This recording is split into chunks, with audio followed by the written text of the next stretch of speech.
6장의 말씀을 좀 증거하는데 6장 1절에서 15절의 말씀.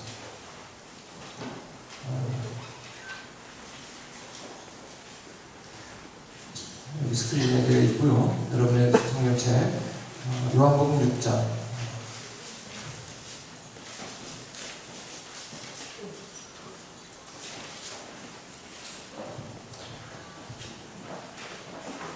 저하고 같이 교독하기 원합니다. 그 후에 예수께서 디베랴 갈릴리 바다 건너편으로 가시매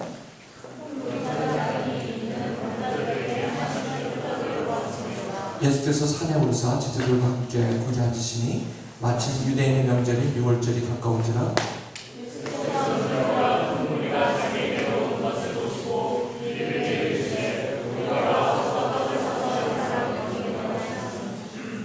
이렇게 말씀하시면 친히 어떻게 하실지를 아시고 빌립을 시험하고자 하십니다.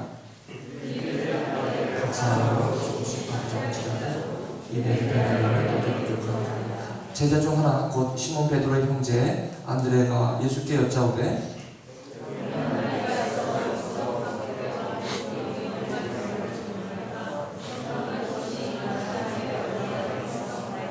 예수께서 이르시되 이 사람들과 함께 하라 하시니 그곳에 잔디가 많은지라 사람들이 앉으니 수가 5,000명쯤 되더라.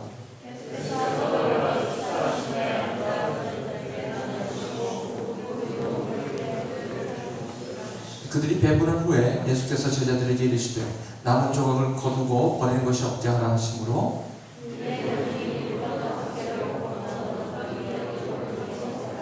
그 사람들이 예수께서 행하신 이 표적을 보고 말하되 이는 참으로 세상에 오실 그 선지자라 하더라. 우리 15절 함께 읽을까요? 시작. 그러므로 예수께서 그들이 와서 자기를 억지로 붙들어 임금으로 삼으려는 줄 아시고 다시 혼자 산으로 떠나 가십니다. 살아계신 하나님의 말씀입니다. 아멘. 네. 먼저 감사합니다. 우리 교회 정말 감격이 많이 됩니다. 감동이 되고요. 오늘 참 이게 이렇게 하나님과 함께 이런 하나님의 또 하인들을 세우셔서 함께 이렇게 섬길 수 있으니 얼마나 감사한지 모릅니다.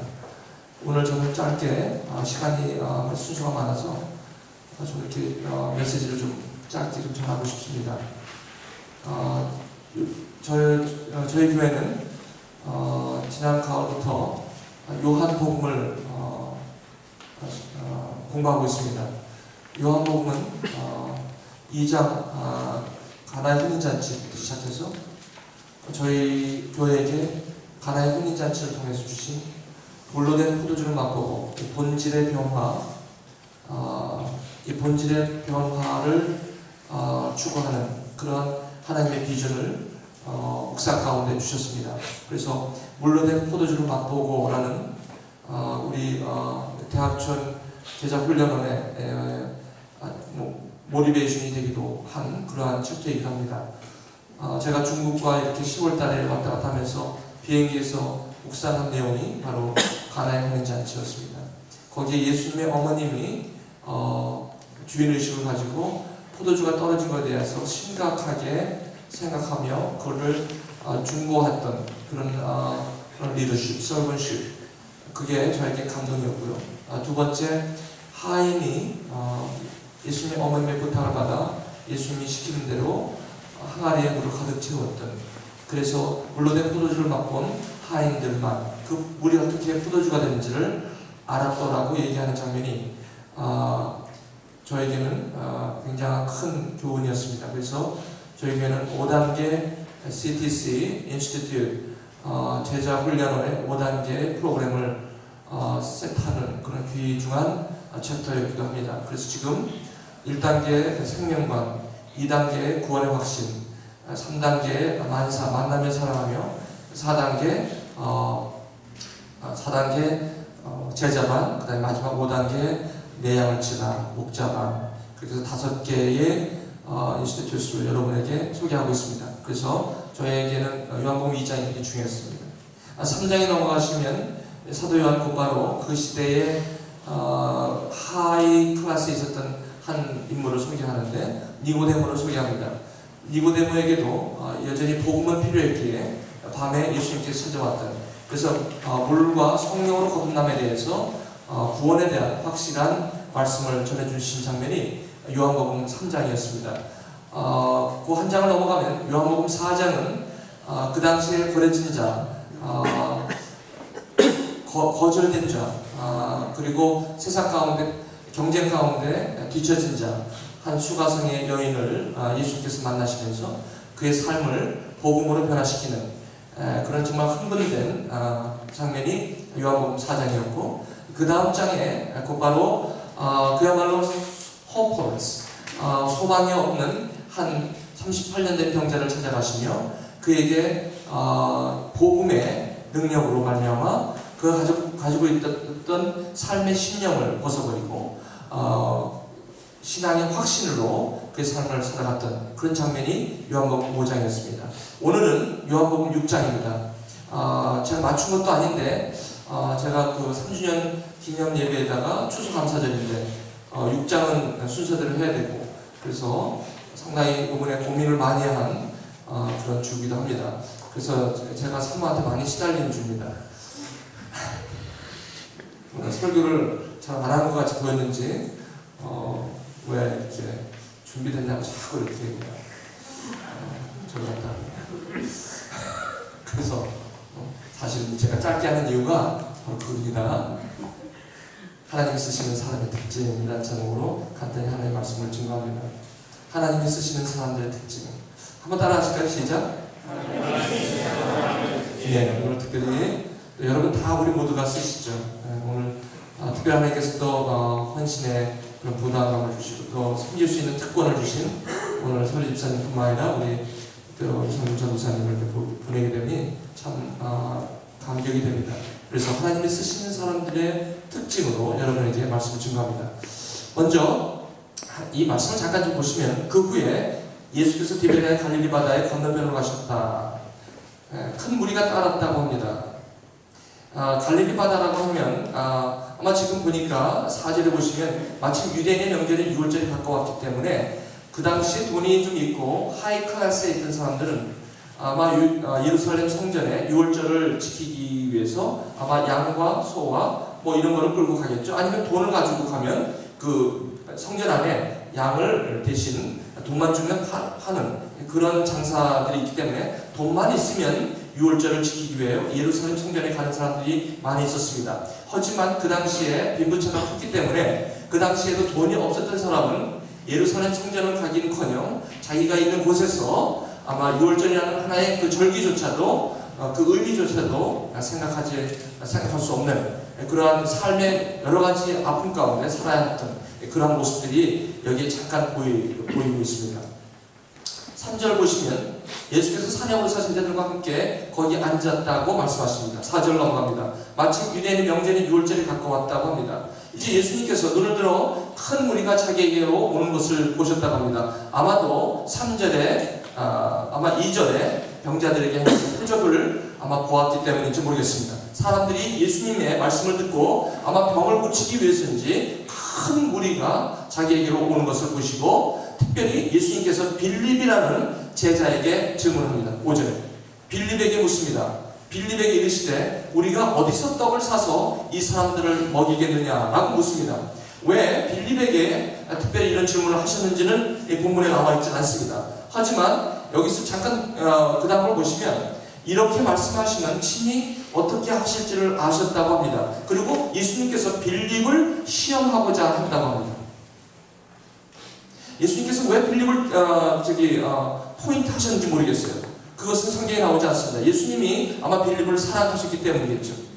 그래서 빌립에게 묻습니다. 우리가 어디서 떡을 사서 이 사람들을 먹이겠냐라고 합니다. 하지만 예수님께서는 6절에 본인이 어떻게 할 거라는 레졸루션을 이미 갖고 계시면서 빌립을 테스트하는 것입니다. 여기서 시험이라는 템테이션이 아니라 테스트했다고 합니다. 여기 참 재미있습니다. 이렇다면 예수님께서 굉장히 의도적으로 빌립에게 질문하신 것이 여기에 나타납니다. 5절에 보니까 이렇게 묻습니다. 빌립에게 보통 예수님께서 이렇게 물을 수 있어요. 이 사람들은 어떻게 해야만 떡을 먹이지? 라고 물으셨으면 될 텐데 빌립에게는 특별히 이렇게 묻습니다. 어디서 떡을 사서 이 사람들을 먹이겠느냐라고 묻습니다. 아주 다분히 예수님께서 빌립을 잘 아시면서 질문을 하신 것 같아요. 거기에 빌립이 뭐라고 대답하는지 7절을 한번 보시겠습니다. 빌립이 대답하되 각 사람으로 조금씩 받게 할지라도 또 one bite 한 입씩만 먹고 또 넘겨도 아마 200데나리온의 떡이 부족하리이다. 이렇게 얘기합니다. 여기서 one 데나리온은 the wage for one day. 그러면 200데나리온이면 보통 안식일을 제외하면 약 200일 정도가 된다면 어떻게 됩니까? 약 8개월에 해당하는 봉급입니다.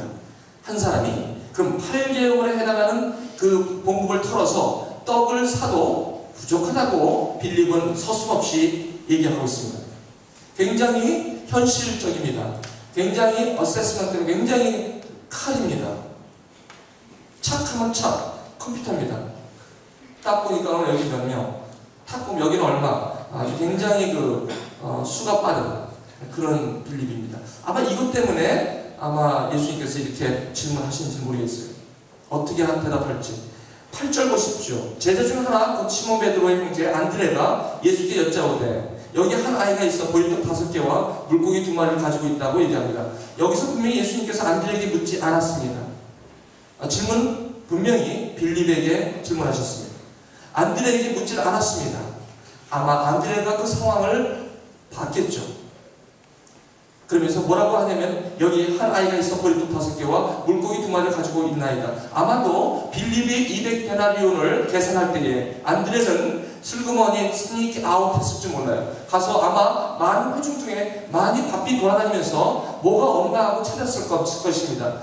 우연히 발견한 게 여기 한 아이가 보리떡 5개와 물고기 2마리 점심을 먹으려다가 까먹었는지 안 먹고 그냥 주머니에 껴있는 거를 아마 안드레가 그것을 본 것 같아요. 잘못하면 그 아이의 그 보리떡과 물고기를 뺏어와가지고 아이가 울기나 한다면 어떻게 봉변을 당하는지.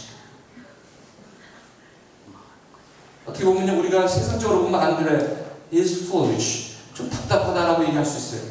오히려 빌립이 오히려 더 스마트하다고 볼 수 있어요. 아마 빌립에게 손을 들어줄 수 있을지 모르겠어요. 하지만 안드레는 자기에게 떨어진 일도 아니에요. 그런데 안드레는 고민하기 시작합니다. 행동으로 옮기기 시작합니다. 그렇지? 그러면서 안드레가 뭐라고 얘기하냐면 이렇게 얘기합니다. 그러나 안 됩니다. 그러나 그것이 이 많은 사람에게 얼마나 되겠사옵나이까 이렇게 묻습니다. 그러니까 안드레도 그 물고기 2마리와 떡 5개를 갖고 온 것이 그렇게 이 사람들한테 도움이 안 된다는 것쯤은 알고 있었다는 것입니다. 9절. 그렇죠. 안드레가 뭐 바보는 아니니까. 예수께서 이르시되 곧바로 이 사람을 앉게 하라고 하십니다. 테스트는 끝이 났습니다.